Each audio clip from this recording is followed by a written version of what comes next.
mengajukan sejak gelar perkara pada Maret 2020. Kami siap juga mengajukan kembali bukti-bukti itu yang sudah kami ajukan kepada Polri ketika sudah diputuskan bahwa kasus ini akan dibuka kembali penyelidikannya dan diambil alih. Bukti-bukti seperti apa itu Pak? Iya. Jadi yang pertama, laporan psikolog anak di Makassar yang menyatakan ada kekerasan seksual dari terlapor dan 2 pelaku lain. Nah, selanjutnya adalah petunjuk foto-foto para anak. Foto-foto luka para anak kemerahan pada bagian intim.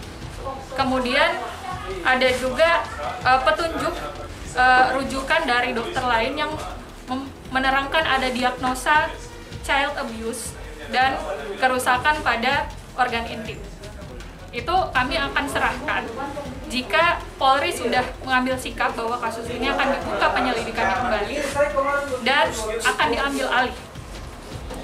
Kami akan bekerja sama kok untuk penyelidikannya.